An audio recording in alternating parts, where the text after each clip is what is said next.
Assalamualaikum warahmatullahi wabarakatuh. Hello, good morning guys. How are you today? I hope you're always in a great condition. My name is Lia Noviana. I'm from English Education Major or English Education Department, NPM 19110403H1. I made this video is for mid test with the subject Foundation of Translation. I will explain about Foundation of Translation, such as introduction and definition of translation, kinds of translation, method of translation, translation techniques, procedure of translation, the measurement of translation quality, and the last is the problem of translation.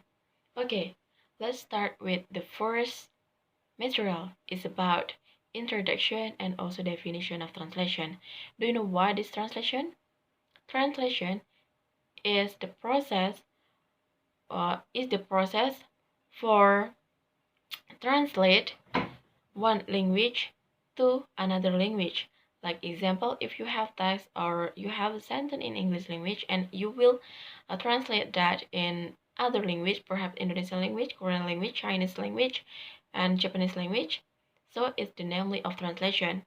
I will give you some example. There are sentences here like, "Hi, my name is blah blah blah blah," and you will transferring that or you will translate that in Indonesian language, so it will to be, "Hai, nama saya adalah titik-titik." Okay, and next is about definition of translation. There are so many definition of translation, but I will explain about one definition of translation. Here, the definition of translation is process and product. Why like that? Okay, let me to give you some example. Like example, if you have text in English language and you will change this in another language, so the text is the namely of the product, and the process when you translate the text in from other language is the namely of process. Do you got it, guys? If you got it, let's continue about the second matter is about kinds of translation. There are several kinds of translation such as free translation, literal translation, word-for-word translation, pragmatic translation, direct translation, and communicative translation.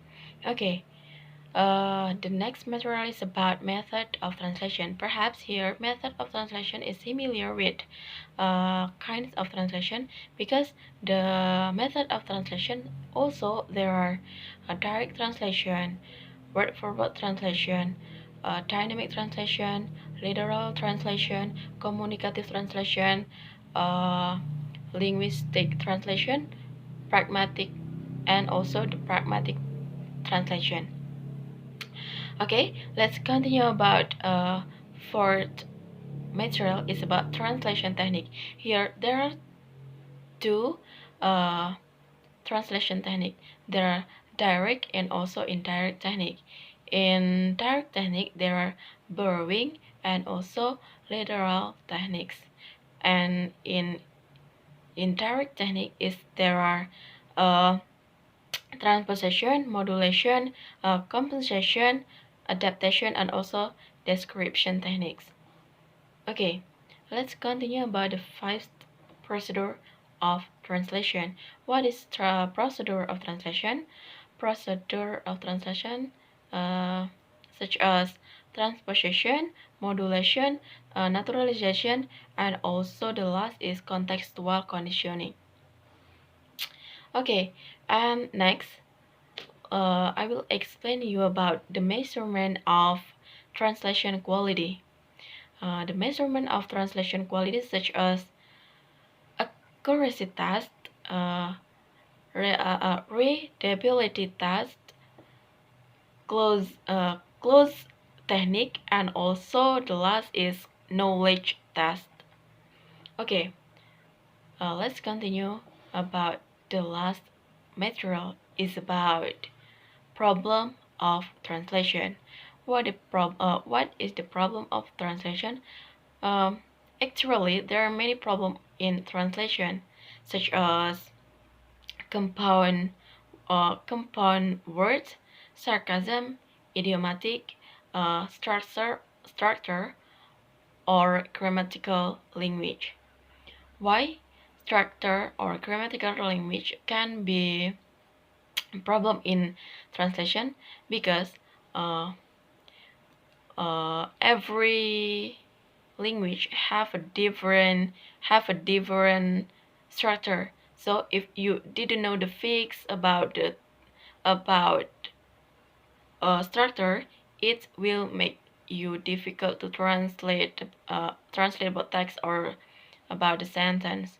And the second is why idiom can be uh, cannot be problem in translation, because the idiom is some word or some a sentence that the meaning or the definition is different from the definition of the word. Like example, rain, cat, and dog. You can't translate it one by one word because it have a different meaning.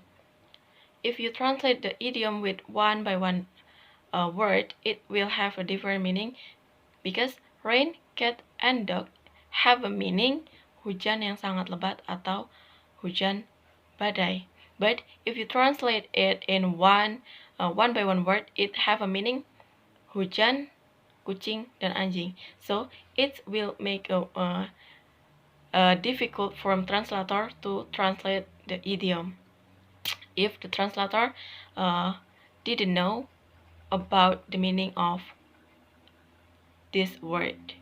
Okay, and sarcasm. Why sarcasm to be problem in translation?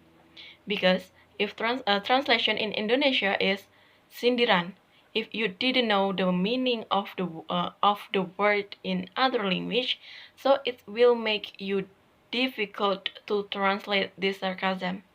Okay, I hope you can understand what my explanation. Thank you so much. Wassalamualaikum warahmatullahi wabarakatuh.